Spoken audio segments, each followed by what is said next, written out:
Zdi se mi, da smo na enem srednjih dogodkov letošnjega festivala.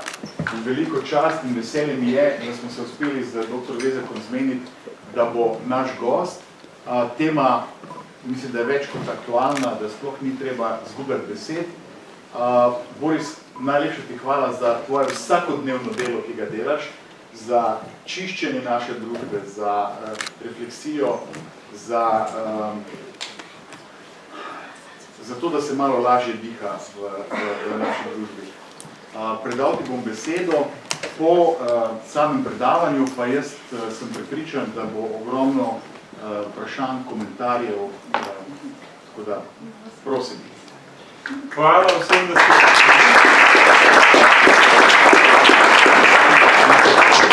Hvala za to priložnost, da sem tukaj med vami.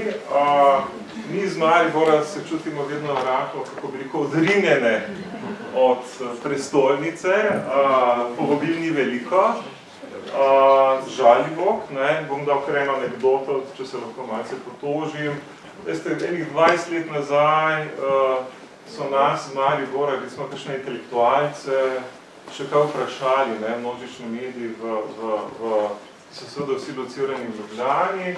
Potem so pa, veste, včasih se spomnim, so prišli do mene na Ptuj in me spraševali na moji terasi iz Studia City. Potem so prišli na vrsto ti rezi stroškov, ne, in nenadoma teh povabil več ni bilo, ne, tako da v bistvu, če bi zelo podrobno analizirali slovenske medije, bi videli, da v glavnem gostijo ljudi, ki so iz ljubljanskega geografskega okolja, ne. Tako da te priložnosti so redke, danes je ena od teh priložnosti, tako da sem res hvaležen za to povabilo, da sem tukaj. Tema, o kateri bom danes govoril, kot vidite, je na nek način zelo aktualna in bolj aktualna, kot sem mislil, kajti dogovor za to predavanje je iztekel že pred pol leta. Vmes je prišel ta napad Hamasa na Izrael, prišli so ti povračilni ukrepi Izraela usmerjeni v Gazo, ker mislim, da se dogaja strahotne morije in za katere vsi upamo, da se bodo čim prej končale. Jaz bom tukaj vsekakor govoril o nečem drugem.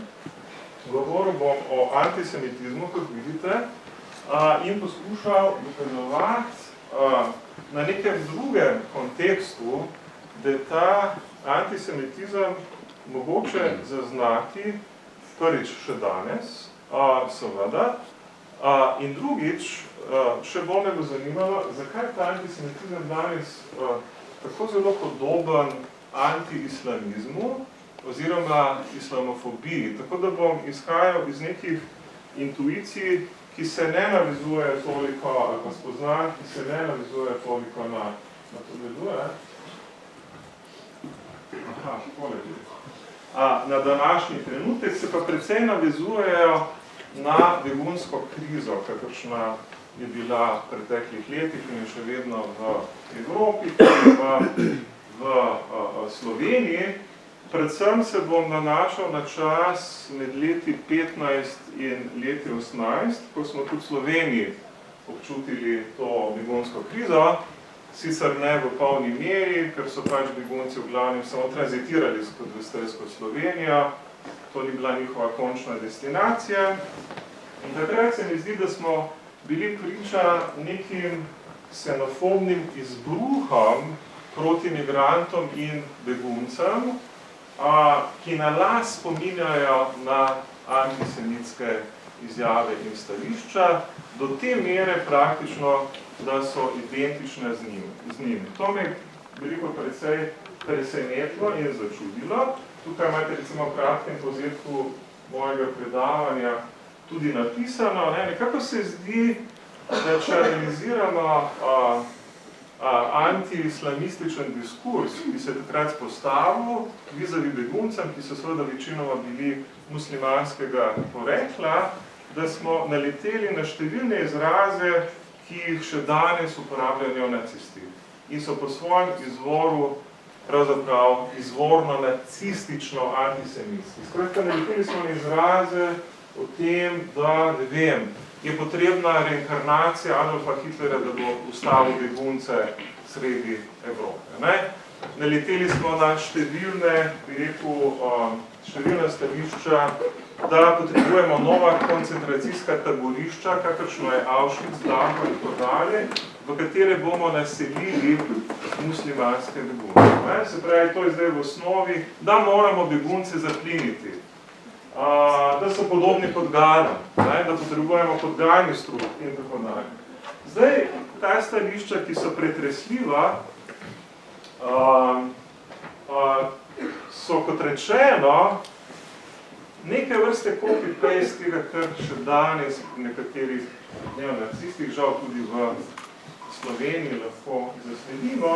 In mene je seveda zanimalo, odkot ta podobnost med enim in drugim diskurzom. Jaz bom kasneje zelo konkretno pokazal, kako to izgleda in kako pojasniti, bi rekel, vznik tega, bi rekel, novega antisemitskega momenta v anti-islamizmu, kjer pravzaprav smo skušnjavi, da sklepamo, da je današnji anti-islamizem pravzaprav v osnovi zelo podoben ne samo antisemitizmu, ampak je pravzaprav z njim identičen in je samo nekaj vrste variacija nacističnega antisemitizma. Torej, danes bom v glavnem seveda govoril predvsem o nacističnem, da se razumemo, antisemitizmu. Izhajal bom iz primerjave teh dveh diskurzov. Jasno je, da lahko rečemo, da je to sovraštvo, ki smo mu bili priča do beguncev tam po letu 2015, bilo predvsem močno politično in medijsko motivirano, v tem smislu, da so slovenski mediji seveda iz nekih, bi rekel, svojih agent, branosti ali pa iz resno političnih agent, promocije, bi rekel, nekih političnih ciljev, strankarskih ciljev, prikazovali begunce seveda kot, bi rekel, poglavitno nevarnost, ki preti Evropi, ki preti Sloveniji. Na veliko se je pisalo, če se spomnite o tem, da seveda muslimani prihajajo v Evropo zato, da bi islamizirali Evropo, da si bodo pokorili naša dekleta in žene, da jih bodo posilili, govorili so o posiljevanju, govorili so o incidentih, govorili so o nekompatibilnosti islamske kulture in religije z recimo judovsko-krščanskimi koreninami, ki so pač doma v Evropi in podobne stvari. Zdaj, za začetek, imate avtorje, ki bodo v tem elementu primerjave, te primerjave nasprotovali. Sprej, moja poanta je naslednja, da anti-islamizem, proti-islamofobija nekako vsebuje izrecno antisemitske elemente ali je na las podobna antisemitizmu lahko. Imate avtorji, ki bodo temu nasprotovali, da gre za neke vrste kategorijalno napako, sami boste lahko presodili, ali je dejansko to, kar vam bo pokazal kategorijalna napaka, ali morda ne gre za, bi rekel, pripričljivo primerjavo. Začel bom z neko ilustracijo, da bom preveč dolgočasen. Pred leti sem k nekemu sodelovanju povabil ameriškega psihiatra po imenu Gerald Post, ki je potem napisal en tekst o paranoji. Zanimal me je fenomen paranoje, izdal sem učbenik, eno monografijo o paranoji. In v svojem prispevku, ki se mi zdel izjemno impresiven, sam avtor, ki je zdaj žal že pokojen, govori o, kako bi rekel, momentu neobstoječega juda, imaginarnega juda. In pravi takole v tem svojem prispevku. Govori o situaciji na Poljskem, ki jo je takrat obiskal, ki je bila, kot pravi, prestolnica svetovnega judovstva. Tam je živelo več kot 3 milijone judov, v holokaustu jih je umrlo 2,9 milijona, se pravi, Poljska je štela 38 milijonov prebivalcev, od tega samo 10.000 Judov. Najhujše uničenje judovstva se je zgodilo v prestolnici Varšavi, kjer je po holokaustu ostalo samo še od 300 do 400 Judov. Zdaj, kakorkoli že, se potem Pavst sprašuje, kaj se je dogajalo v povojni Poljski v tem odnosu do Juda. In pravi takole, da je na neki točki odkril nekaj, o čemer je tedaj pisala poljska akademičarka Kristjana Kersten in je to, bi rekel, obsedanost z judovstvom na Poljskem označila za antisemitsko paranojo. Zdaj, kaj je ta antisemitska paranoja? Pavst omenja v svojem članku, kako se je srečal z sociologom Slavomirjem Novotnim tedaj, odšla sta v Auschwitz-Birkenau, kraj najhujših pobojev med holokaustom in tako dalje. Potem se je vrnil v Varšavo in v Varšavi sta obiskala spomenik borcem iz varšavskega geta, na katerem je bil še svež grafit, samo mrtev Jud je dober Jud. In pravi takole Pavst, ko piše. Ko sem se kasneje tistega popoldneva srečal z Novotnim, sem bil še vedno pod vtisom groze, zato sem ga zaradi teh svežih dokazov gorečega antisemitizma vprašal, kako je mogoče, da je še vedno prisoten tako močan antisemitizem, ko pa je tukaj praktično ni več Judov. Nalahno je odvrnil, temu pravimo platonski antisemitizem. Zbegan sem ga vprašal, platonski antisemitizem, na to mi je razložil, če je platonska ljubezen brez seksa, potem je platonski antisemitizem brez Judov. Se pravi, kaj je zdaj tukaj poanta? Poanta je, da vi lahko konstruirate svojega sovražnika, v tem primeru Juda, tudi če ta ne obstaja, tudi če je imaginaren, tudi če je fiktiven.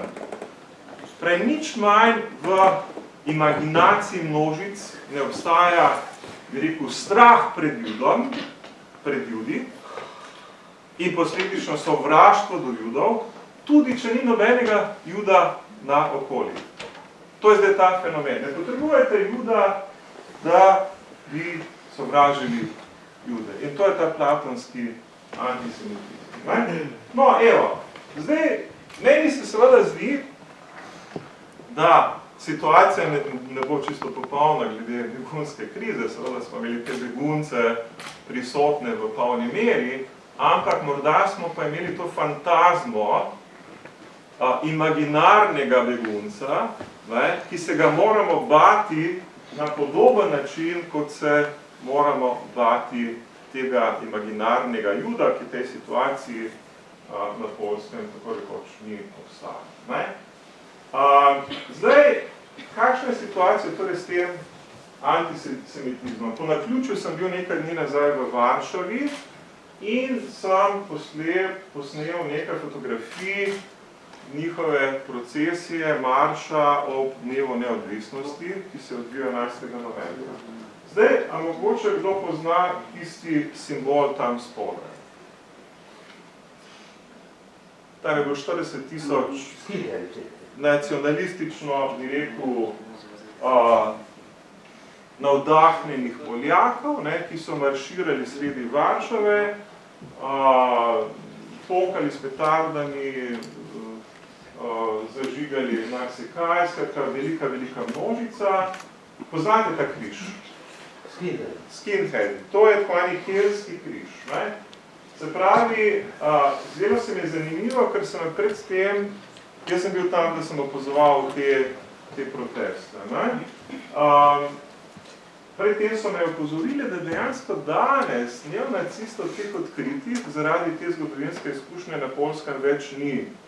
Da ne boste dobili, ne vem, zastav z odkritimi svastikami. Ampak vseeno ste dobili res, bi rekel, velike bataljone ljudi, ki mislim, da vedno gojijo desno ekstremistična prepričanja. Seveda je velika večina Poljakov, ki so bili tam, bi rekel, politično desno usmerjenih in predvsem protestira proti temu, da bi Donald Tusk postal novi predsednik vlade in poskuša seveda, ker se pač kot veste nakazuje Tuskova koalicija in poskuša protestirati proti temu. Da vidimo, kaj so bilo, časih pa ne. Nazaj gre, naprej pa ne gre. Mogoče to bo. Ok. No evo, tam imate isti simbol, ne? Na občinski fasadi, ne? V Mariboru, februar 2015. Ta simbol se imenuje Keltski križ. Ja? Ta simbol se imenuje Keltski križ. A veste kaj, simbol česa je to? To je kriptosimbol za svastiko. Ja? To je kriptosimbol za svastiko. In kot vidite, nekdo napisal Nigeri Vun, smrt Nigera in tako dalje. Kasneje smo brali v Večeru, da je bil to nekdo, ki je bil pripadnik seveda nogometne navijaške skupine Viole. In v tistem času, pred tem ali zatem, je dejansko nogometni sodnik v Mariboru prepovedal nogometno tekmo, ker so Viole razvile zastavo s tem Kelskim križem in v skladu z protirasistično politiko nogometnih tekem imajo sodniki UEFA in FIFA priročnike, v katerih imajo sezname neonacističnih in drugih rasističnih simbolov in ko vidijo, da neka navijaška skupina na tekmi uporabi neonacistični simbol, mora ustaviti tekmo in tako je tudi bilo. Bila je tekma med Mariborom in Olimpijo. Mariborski navijači so razvili zastavo z tem simbolom in sodnik je ustavil tekmo, ja, in mariborski klub je moral plačati kazen. Takšna so pravila v nogometnih ustanovah, UEFA, FIFA, kjer se borijo proti rasizmu. Če ne verjamete, tukaj imate razlago. Želim vam samo to povedati, da pa ne bom šel seveda preveč v to, da danes neonacizem obstaja, eksistira, živi dalje skozi tvane kriptosimbole. Se pravi, ne sme uporabljati direktnih simbolov, kot so svastika, uporablja pa pseudosimbole, ki nadomeščajo osnovne simbole. Imate zelo veliko variant svastike, ki prikrivajo, da so svastike in ena teh variant je Keltski križ. In moram povedati žal, da takrat, ko se je to zgodilo, se je celo mariborski župan Andrej Fištravec, ki je mimogrede doktor sociologije, postavil v obran Violam in dokazoval, da je Keltski križ pač nek prastar križ in da ne razume, zakaj se je zgodila ta krivica, da so postavili nogometno tekmo, s čimer je pokazal, da nima pojma, kot se celo o dogajanju v družbi, ni zelo žal. Ok, to je zdaj ta zgodba. Na drugi strani ne bom razlagal, da ne bom predal, odkot in kako je v Evropi in drugod začel nastajati ta antislamističen resentiment, seveda se je ta, bi rekel, ksenofobni moment začel odvijati predvsem po 11. septembru 2011, pričo nekih, bi rekel, radikalnih, islamističnih in drugih napadov, terorističnih napadov in tako dalje. In počasi je seveda v zadnjih 20 letih v Evropi postal islam kot religija na nek način še bolj stigmatiziran, kot je bil poprej. Malce k temu, kot ste prispevala tudi teza Samuela Huntingtona, ki je v svoji knjigi pisal o trku civilizacije, o tem, kako bo šlo do svetovnega spopada zaradi vzpona islama v svetu in tako dalje. imate podobne teoretske razprave o tem, kako se antislamistični resentiment kot neke vrste posebno, recimo temu, psihopolitično čustvo razvije na podlagi konstrukcije te drugosti, ne, v odnosu do orienta. Sprej, en del teoretske razprave bi lahko šel na podlagi tega, ali pa izvira iz tega, kar je Edward Said svoj čas razvil skozi svojo koncepcijo orientalizma. No, potem pride ta begunski val leta 2015 in nenadoma, bi rekel, se ti nivoji strahu in obenem sovraštva v odnosu do islama začnejo dvigovati in videli bomo, kako izgledajo. Okay. Zdaj, to, kar sem jaz storil, je naslednje. Da sam, ko boste videli, najprej opazil, zaznal, da je razprava o, recimo, temu beguncih dejansko na vas podobno, kot rečeno, antisemitskim stališčem. In potem, da bi to dokazal, sem zelo enostavno vzel za svoje jedro izhodišče antisemitskega diskurza v tem času, zato ker ga nisem mogel razviti dovolj obsežno v Sloveniji, sprej kako je izgledal antisemitizem v letu 2015 in tako dalje v Sloveniji, sem vzel za primer antisemitski diskurs v Nemčiji in Veliki Britaniji ob istem času. Zato, da bi dokazal svojo tezo. No, in zdaj pogledajmo, kako izgleda klasičen antisemitski diskurs v Nemčiji in Veliki Britaniji v tem času. Sam sem se naslonil na raziskavo Agencije Evropske unije za temeljne pravice, izkušnje zaznavanje antisemitizma in podanje, njihova poročila in njihova poročila v tem obdobju, kot vidite, pokažejo, da je 9 od 10 anketirancev leta 18 menilo, da je antisemitizem v zadnjih letih nekaj, kar se je izrazito povečalo. 8 od 10 meni, da je to resna težava, da ga ocenjuje kot problematičnega na družbenih omrežjih v 89%, da so najpogostejše antisemitske izjave, katere naletijo izjave kot Izraelci so doprinesli kot nacisti, ljudje imajo prevelik vpliv in moč, ljudje za svoje potrebe izkoriščajo dejstvo, da so prejšnjosti holokausta in tako dalje. Imate krasno knjigo Schwarz, Friesel in Reichartza iz leta 2017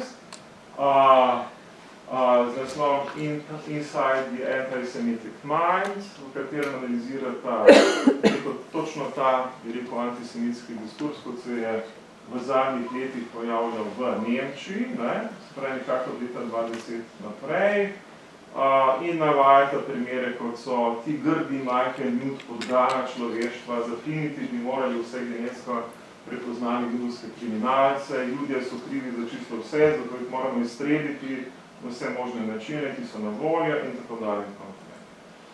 Potem imate izjave, ki se malce nanašajo na nekaj, kar bi jaz bolj imenoval anti-izraelizem, kot kaj drugega. Recimo izjave tega tipa, Izraelci so podgani tega sveta z zastrupljeno ciklonom, tako kot se to dela s podganami. Časi, da pravi Arijci pa uporabijo plin, Heil Hitler, te so klasične antisemitske nacistične izjave, ponudil ti bomo imenitno uplinjene v Auschwitz in tako dalje in tako naprej. Zdaj, če pogledamo te takone Anti-Semitic Incidents Reports od leta 2004-2018, potem vidimo, da je incidenca teh izjav izrazito rasla. Tam od 500 leta 2007 do 6500 leta 2018, govorimo o Veliki Britaniji, tu nekaj primerov.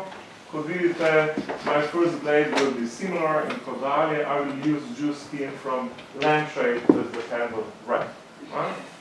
A giant financial and political swindle serving only the interest of Israel and Zionism in tako dalje. Dirty Jews resign or die. The biggest conspiracy theory of all is that 6 million Jews were gassed by Germans in tako dalje. Imate tipičen negacionizem, zanikanje, da je bil holokaust in tako dalje. Imate skratka klasičen arzenal antisemitskih neonacij izjav, ki jih najdete v teh poročilih. Do you still believe in Holocaust? Do you still believe in Father Christmas? In tako dalje.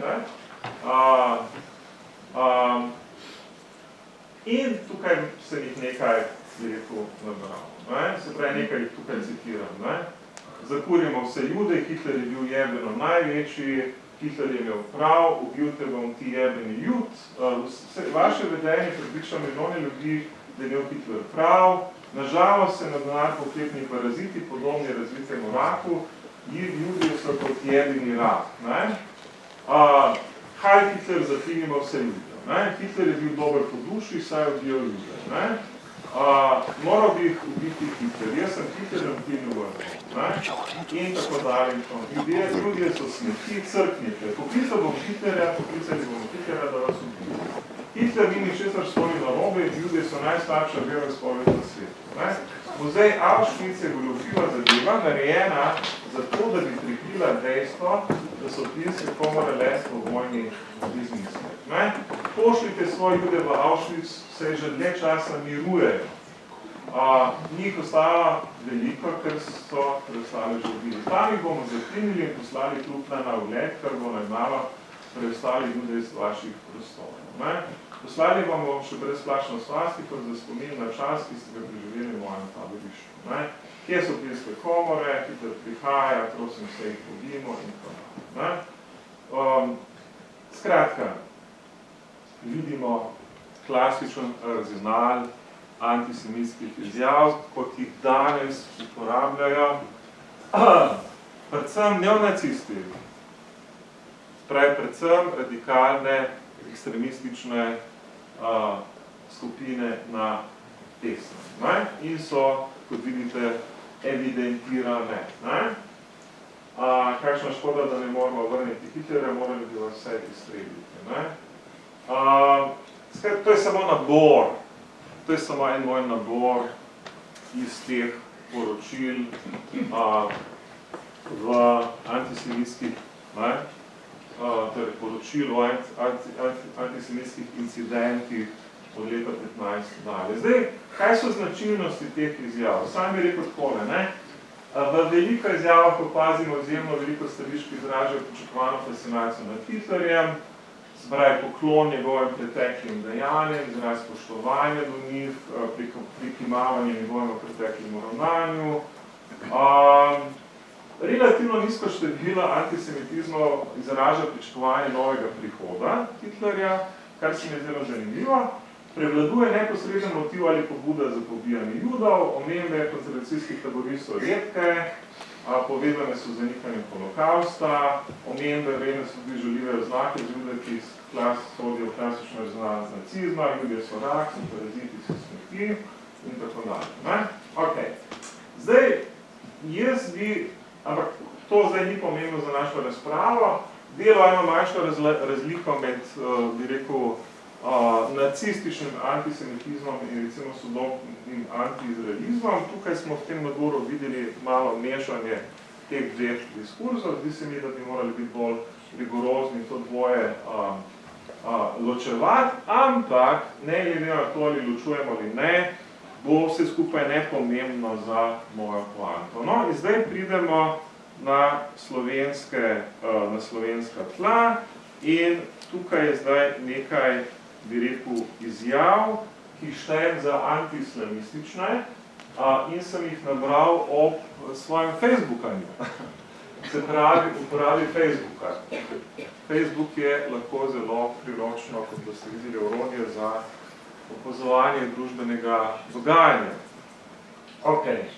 Zdaj, nekaj opaz, preden vam pokažem te izjave. Se pravi, vse to so izjave in stališča uporabnikov Facebooka v času od avgusta do decembra 2015. Vsa izjave se nanašajo na tranzit beguncev skozi Slovenijo. V vseh nastopajo slovensko govoreče osebe, Vse osebe so bile podpisane z pravim imenom in priimkom, ja, ne gre za anonimneže, podpisane so s pravim imenom in priimkom, so identifikabilne, kako ne rečem, niso anonimne in tole, kar tule kažem, bom pokazal zgolj, kako rekel, majhen izbor vsega, kar sem našel za, bi rekel, moja jasno poanto. In še nekaj zelo pomembno se mi zdi, da to niso uporabniki, ki bi bili, recimo, radikalizirani politično, to niso pripadniki nekih ekstremističnih desničarskih skupin, ampak so naši sosedje in sosede. Ne? In stališča so, pazite, vsa so usmerjena proti beguncem, s tem nima ljudje ničesar. Samo za Auschwitz, za drugar niso, torej begunci, muslimanski begunci. Ne? Prepozno za meje so že tu. Hitler je treba obuditi odvrti in bi kaj hitro porihtal. Mauthausen pa skupinsko tuširanje. Dachau, Auschwitz in tako naprej, še so ohranjena za ponovno vselitev. Ljudje, vem, grdo je slišati iz mojih ust, ampak če hočemo dobro našim otrokom, bodo morale evropske države res nekaj konkretnega narediti in tako dalje. Če pride dovolj, upam, da je zmaga, pa čeprav veliko ljudi misli, da so vodilni v Evropi Židi. Vse v koncentracijska taborišča zapret, prokletih nov naroda, nima kaj v EU za iskati. No, ljudje, če pa so ubogi begunci, joj, Adolf, reinkarniraj se. Če bi bil, mimo glede, če bi malce ciničen, bi rekel, da ta oseba nima preveč filozofskih znanj, ker obstaja znatna distinkcija med reinkarnacijo in inkarnacijo. Pri reinkarnaciji vedno tvegate, da se boste inkarnirali v tulipana, v miško, v medveda, on pa hoče imeti dolfija, a razumete? Tak da nima pojma o filozofiji, ne? In včasih, ko vidiš te, ne bi rad imel tulipana, verjetno, ne? Reinkarniranega. Včasih, ko vidiš te realne slike in izjave policije, si želiš, da bi se zbudil Hitler in postavil železno dreveso v našo mesto vašo. Kurbe, to sam Bog bo fukni na te cigare. Hitler je bil krudvodja, a je nespoštljivim pokazal, kje je mesto. Tudi svoj narod je naučil spoštovati in ceniti svoj narod in svojo zemljo. Kljub krutemu ravnanju je bil spoštovanje uspešen vodja. Na minsko polje z njimi, baci bombo, udi bando, a na zvatoni. Auschwitz sameva že vrsto let, pa tudi dimnike bi bilo treba počasi spucati.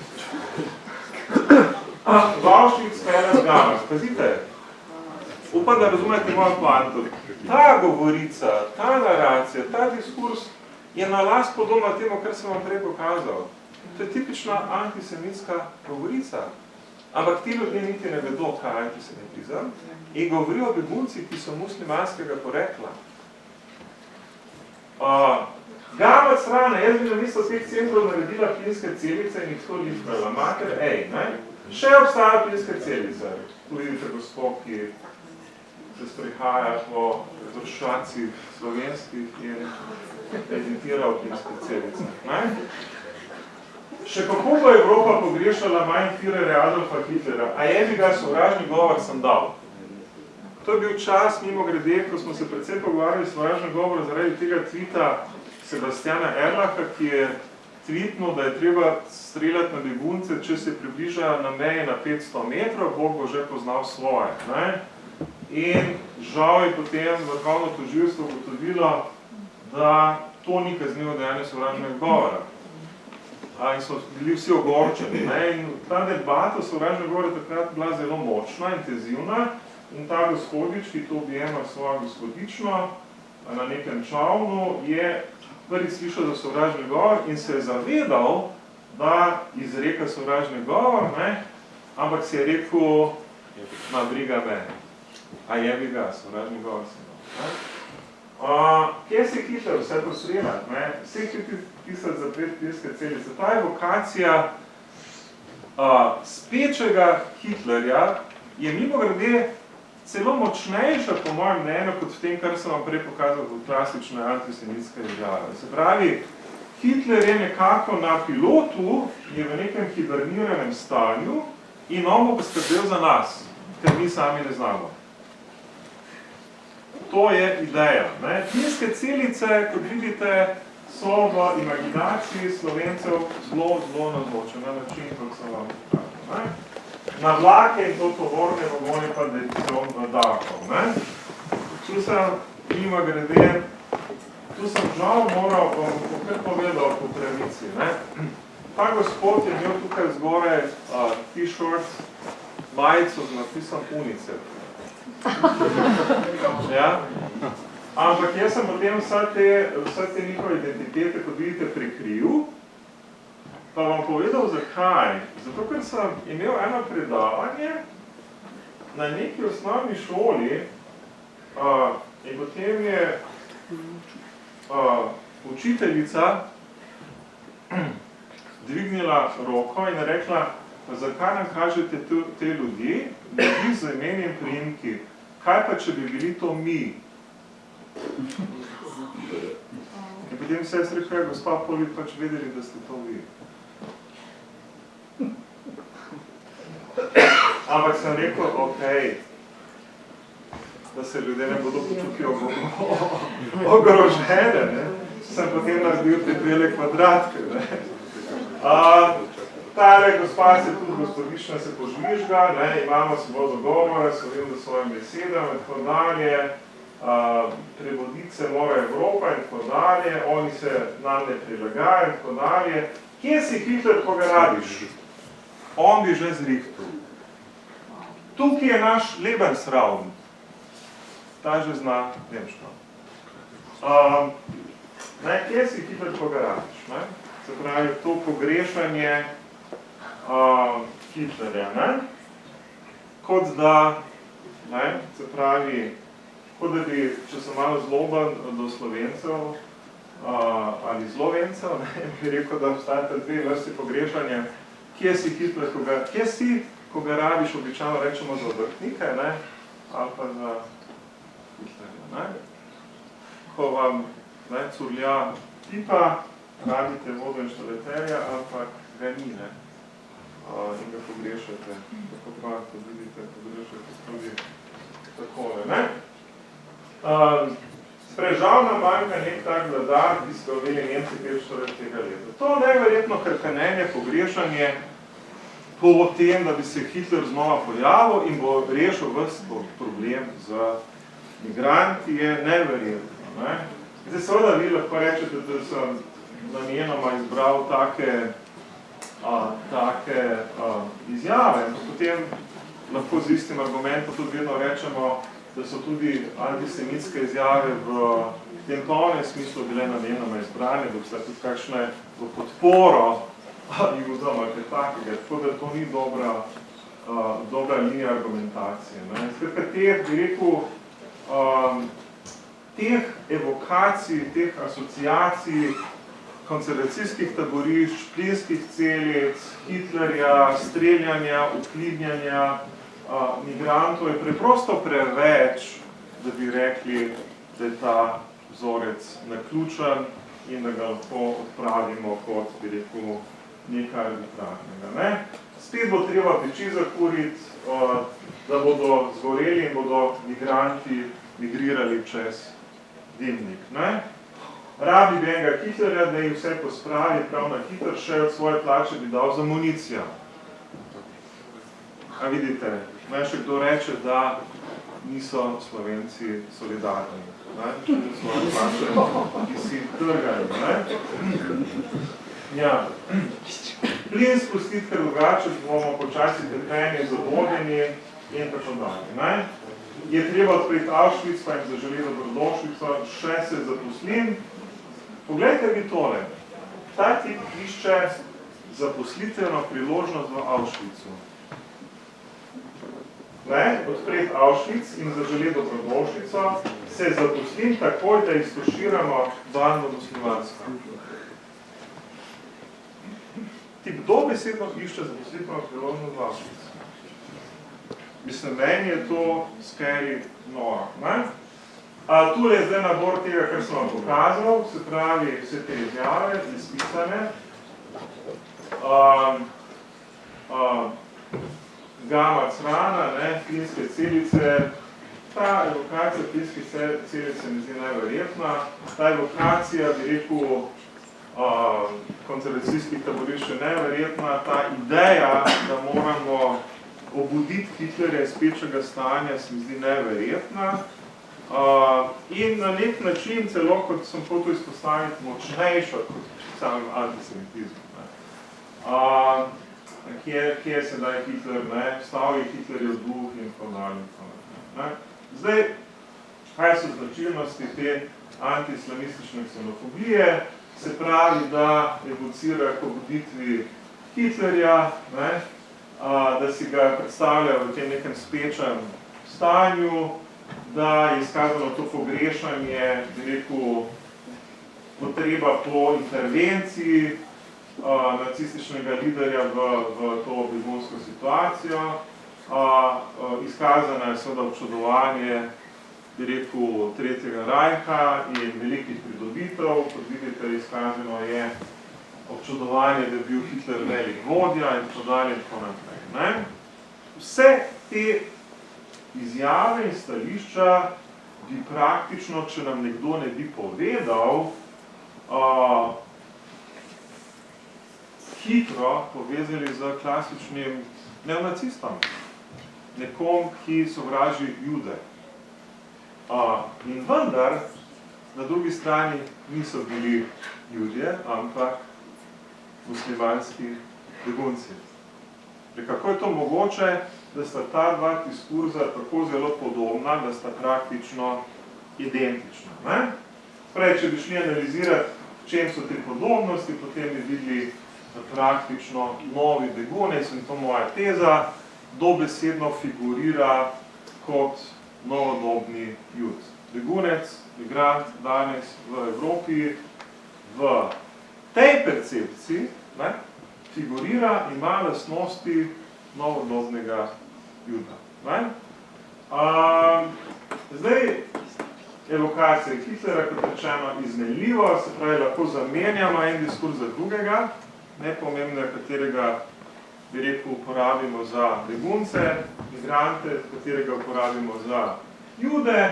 Obstaja neke neznatne razlike med njima, ki so sicer zanemarljive, kot rečeno, nekajkrat že, se mi zdi, da kakor da bi, ne vem, v imaginaciji klasičnih neonacistov danes Hitler tako rekoč bil skupaj z njimi, bil z njim hodil na pivo, v imaginaciji teh ksenofobov, antiislamistične variante pa je vendar na nekem spečem stanju. Zato ga moramo stresti, da se zbudi in pride nakoli in nam pomaga. Zdaj, sam sem poskušal ugotoviti, ali je še kdo zaznal podobno sorodnost. Tega je relativno malo. Presenečen sem bil, da je veliko podpore tej moje tezi relativno malo. Imate recimo Compacianisa in Milonesa, ki leta 15 pišeta v svoji knjigi The Rise of Nazism and the Web, o nečem podobne, sprej omenjata grško zlato zoro, kjer se zdi, da torej zaznavata neke podobnosti jezikovne, torej podobnosti med protijudovskim in protimuslimanskim sovraštvom, kot vidite. Se pravi, ni zdaj tako, da smo edini, ki, da sem jaz edini, ki je kaj takega opazil. Ne bi pa rekel, da je to posebej razdelana tema. Začel sem s tem opozorilom nekaterih, da ne smemo antiislamizma, bi rekel, približevati antisemitizmu, da sta to dva zelo ločena diskurza, ampak tu se zdi, da sta identična diskurza. In to navzlic temu, kot vidite, da teh stališč ne delijo, kot rečeno, neke politične, ekstremistične, desničarske organizacije ali grupacije, ampak običajni ljudje. Običajni ljudje, kar se mi zdi še huje.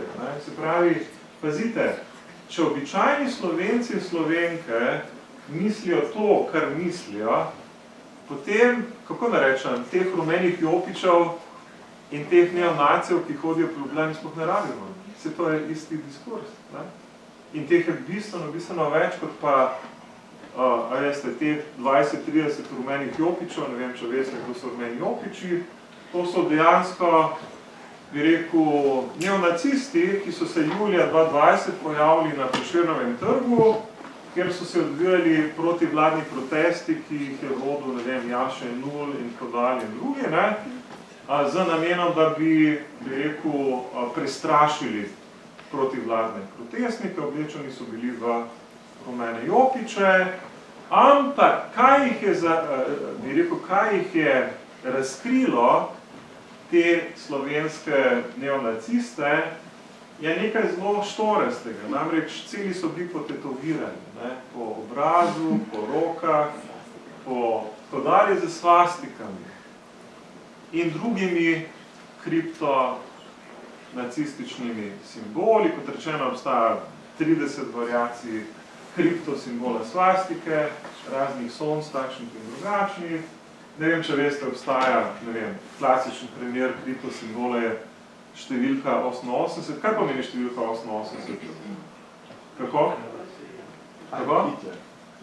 Ja, ne? Tako, sprej številka 88 je pravzaprav prevod abecede, kjer vzamemo dve osmi črki po vrsti, osma črka abecede je H, torej to pomeni KH, 88 torej HH in HH je Heil Hitler. In torej je 88 kriptosimbol za pozdrav, za ziganje, pozdravljanje Hitleru. Ne? In 88 je zelo popularna tetovaža neonacistov. Želim povedati, se pravi, mi rumenih jopičev in drugih neonacistov v Sloveniji sploh ne rabimo, ker velika večina Slovencev misli to, kar sem vam pokazal. Da je treba nekoga spraviti v Auschwitz, da bi se še tam zaposlil, da mora migrirati skozi dimnik, ne? Da bi dal še denar od svoje plače za amunicijo, da bi jih zaplinil, da bi jih takoj spustil v plinske komore in podal tako naprej. Se pravi, mogoče je naša percepcija antisemitizma v vseh možnih analizah družbenih napačna in preoptimistična. Mi gledamo radikalne desničarske skupine, analiziramo rumene jopiče, ne gremo pa na Facebook in ne analiziramo svojih sosedov, ki mislijo isto. Pravi, situacija je super strašljiva in super grozljiva, ampak mi ne znamo rešiti niti problema z rumenimi jopiči. Kaj šele, da bi rešili ta bistveno večji problem. Zakaj ga ne znamo rešiti? Mislim, jaz sem v zadnjih letih dosti kritiziral samo dejstvo, da slovenski množični mediji si ne upajo rumenim jopičem reči, da so neonacisti, čeprav so si dokazali, da so. Zakaj se tega ne upajo? Ali zakaj tega ne želijo narediti? Ne vem.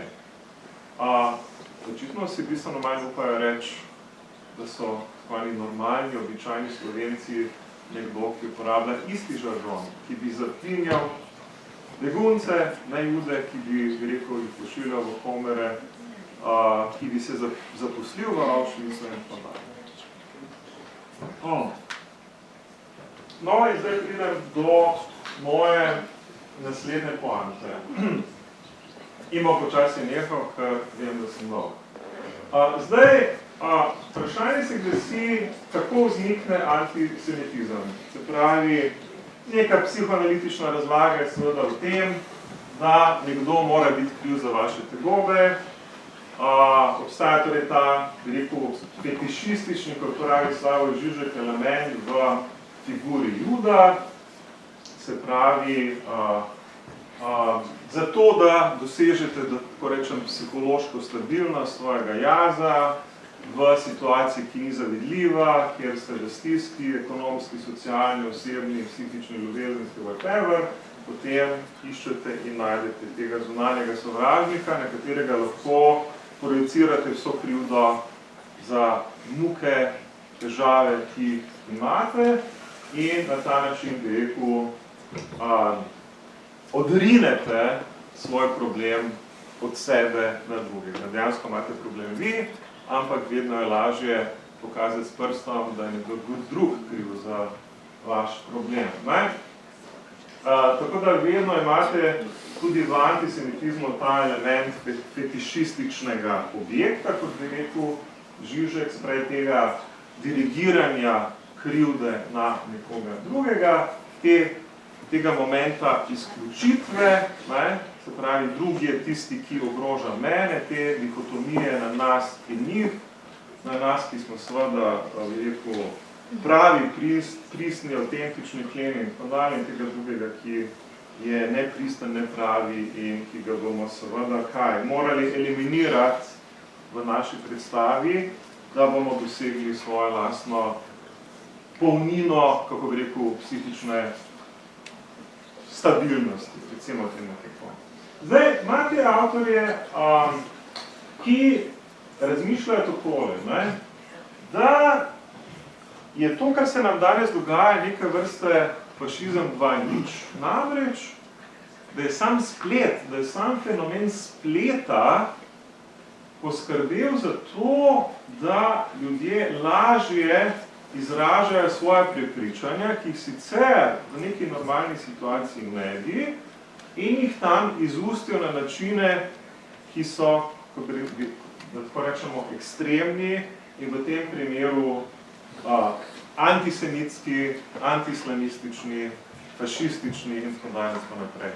Povedano drugače, ali je možno reči, čeprav poudarjam, so to uporabniki, ki so to napisali svojim imenom in priimkom, tega niso napisali anonimno, ampak so napisali na Facebooku svojim imenom in priimkom, torej ne gre za to, da so se čutili varne, kar itak, ne, pod nekim pseudonimom, kar niso napisali pod pseudonimom, ali morda gre za to, da splet iz nas, da tako rečemo zelo poenostavljeno, izvablja neka zelo primitivna, rasistična, antisemitska, islamofobna čustva in da je človek, ko sede za tipkovnico, drugačen, kot je v resnici. Ne? Se pravi, če bi se z njim pogovarjal, nikogar ne bi poslal v Auschwitz, če se posede za računalnik, pa na Facebook, pa nenadoma postane fašist.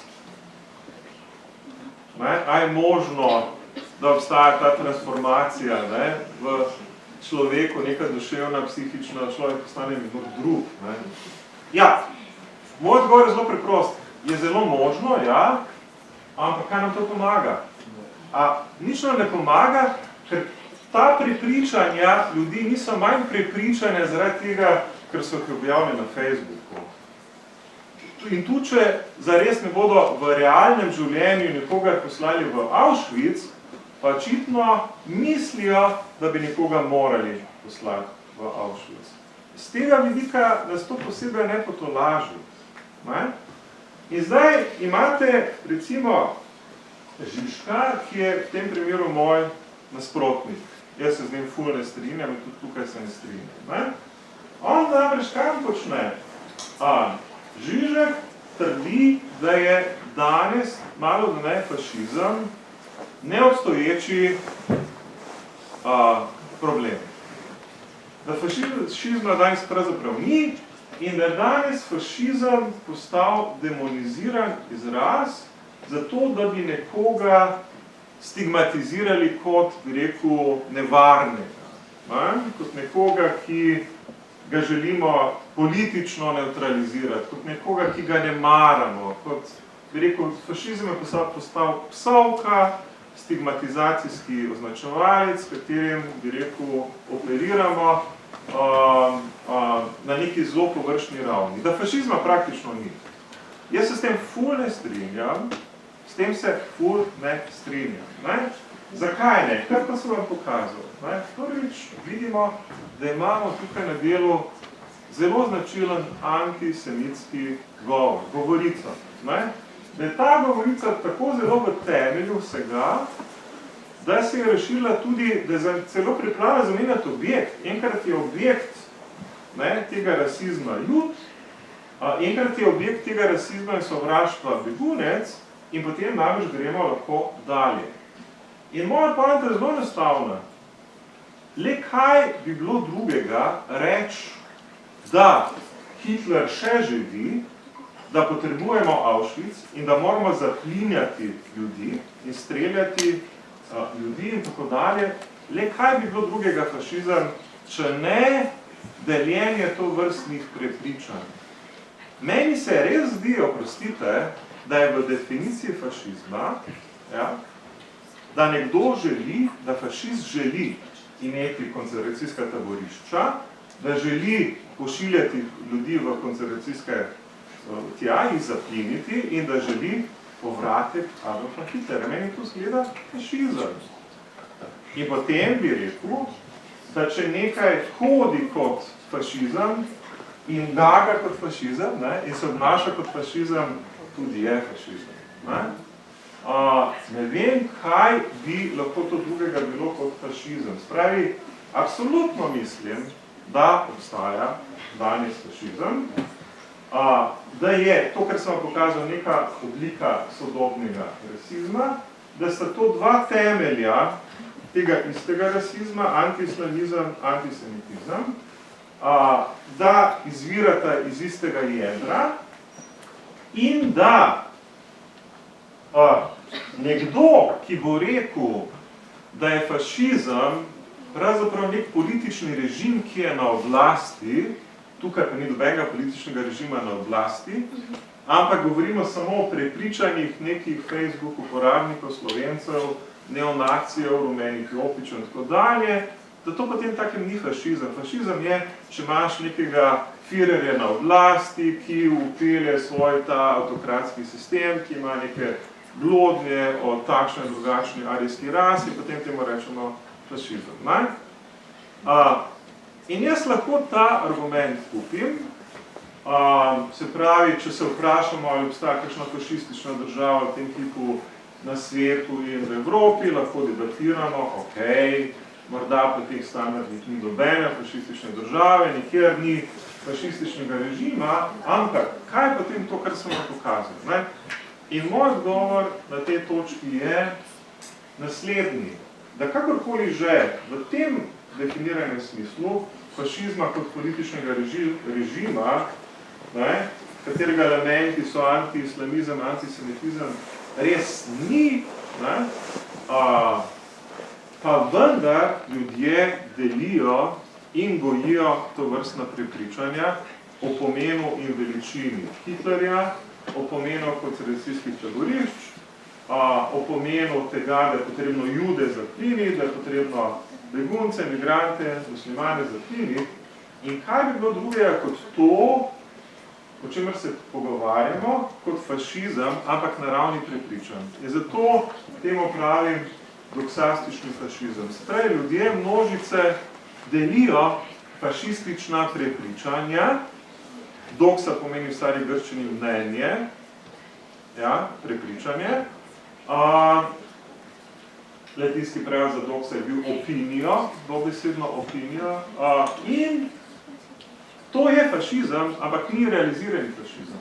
Je fašizem velikih množic, ne majhnih množic, je to morda celo mainstream fašizem, ampak na ravni njihovih prepričanj, njihove dokse. In v tem smislu sam potem zagovarjam stališče, da imamo vendarle tukaj zdaj sredi Slovenije, sredi Evrope in sveta na delu takšne in drugačne oblike rasizmov in fašizmov, ampak da moramo razumeti, da je to, da rečemo, da je nekaj fašizem in potem pričakujemo, bi rekel, nekega diktatorja, autokrata, tirana, firerja, ki se obnaša po nekih hitlerijanskih principih, malo previsok standard, ki ga nekdo pričakuje, da bi smeli nečemu reči fašizem. Jaz mislim, da čisto zadostuje, da nekdo prepričan, da bi se Hitler moral vrniti, da bi morali Jude zapliniti ali da bi morali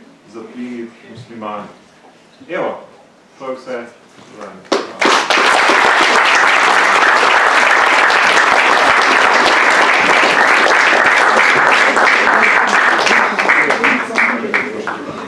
Vprašanja, odprt sem za vse vprašanja.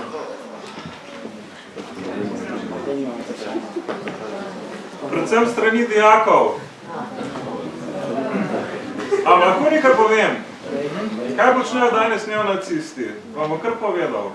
Grejo na TikTok, pa naredijo smešne videe. Kako je tam prijazen star gospod, ki mu ime Adolf, ki organizira avtobusne prevoze v Auschwitz, kjer se bodo ljudje fino imeli, ne, v nekih prostorih in fondalih. Rad bi vas upozoril na to, da neonacisti danes poskušajo premamiti, privabiti pozornost mladih, tako da prikazujejo Adolfa Hitlerja in neonacistične ideje kot simpatične, groteskne, humoristične in tako dalje in tako naprej. Ampak to je zgodba za še eno nedavno.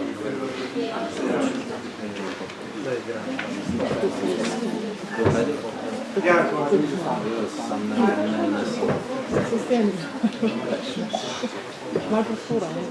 kaj pa naredimo proti temu? Zdaj, za začetek jaz rekel, da če obstaja bolezen, je moramo diagnosticirati. Ni terapije brez diagnoze. Mi imamo že s tem težave, kot vidite. Danes sem vam nekajkrat potarnal, da mi nismo diagnosticirali problema. Mi niti na tej ravni še nismo. Tako da očitno se zdravljenje še ni začelo. Dokler ne greste zdravniku, ko vam pove ime za vašo bolezen, se ne more začeti zdravljenje. Kaj lahko naredimo za začetek? Lahko naredimo to, da postavimo definicijo problema, da diagnosticiramo problem. S tem se čutim zelo samljenega. Ampak tista skupina, ki je pripravljati sporočila po zadovoljstvu sovražnega govora, pa je tista ena podlaga za diagnosticiranje. Slava podlaga.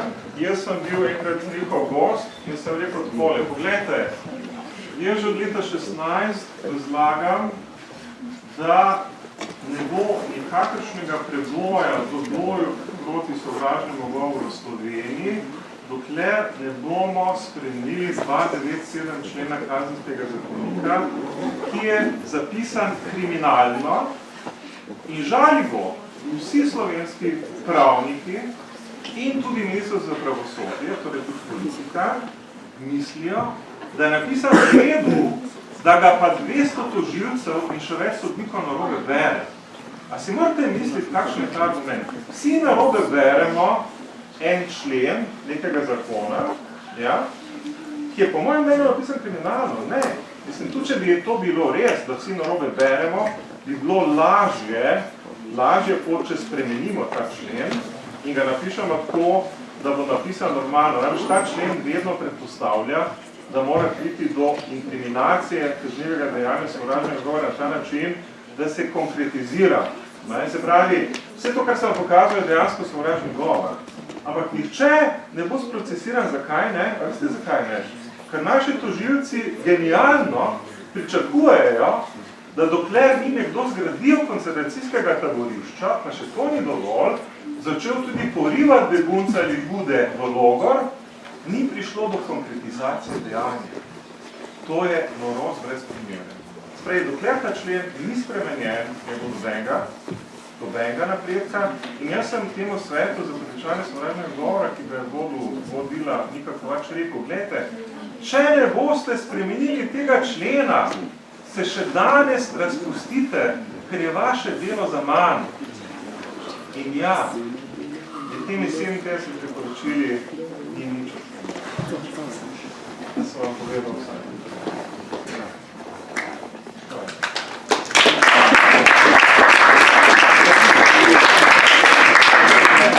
Glede, se stvar je dokaj enostavna. Če jaz danes pridem in rečem, zaprimo vse pripadnike LGBT skupnosti in neko koncentracijsko taborišče, bodo naši tožilci šli brati 297 člen in bodo rekli, aha, tukaj piše in lahko krši javni red in mir. Zdaj, Vezek je to rekel, recimo, da jaz to rečem, zaprimo vse LGBT pripadnike v konc logor Vezek je to rekel, ampak ni konkretiziral svojega dejanja, tako da to ni kaznivo dejanje.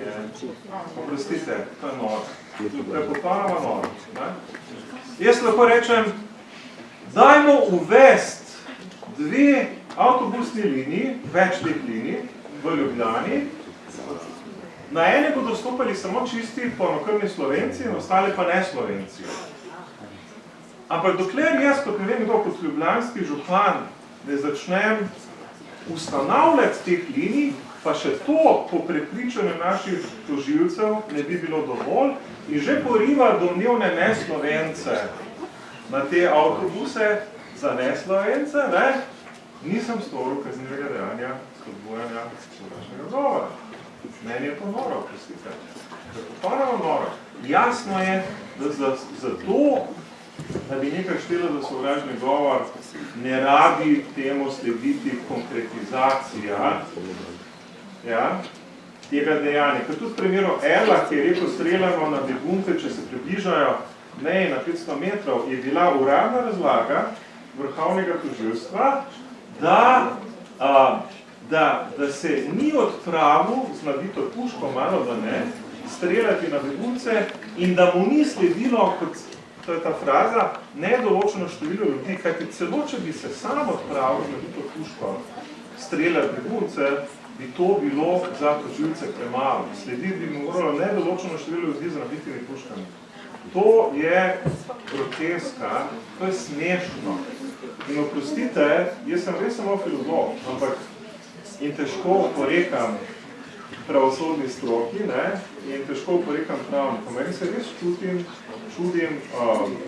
ljudem iz pravne stroke, pravni fakulteti, pravosodni ministrici in tako dalje, da jih rekel, ta zmeda tega člena ne prepriča, pri čemer opozarjam, da obstaja tudi pravno načelo lex certa in lex certa pomeni, da mora zakon biti napisan jasno, da ga vsi razumejo. In najmanj to načelo je kršeno v primeru 227 člena, če vsi narobe razumejo, in očitno nam ni napisan člen tako, da ga vsi razumejo. Ne? Če trdijo pravniki sami, da je napisan zelo, zelo razumljivo, kako potem pojasniti, da ga vsi tožilci narobe razumejo. Očitno ni napisan nekaj način. Tako da, jaz marsičesa v tej Sloveniji ne razumem. Ampak hvala, da ste prišli in ste prišli, še tam ste jaki, ne. In petek je, in nikaj pobal.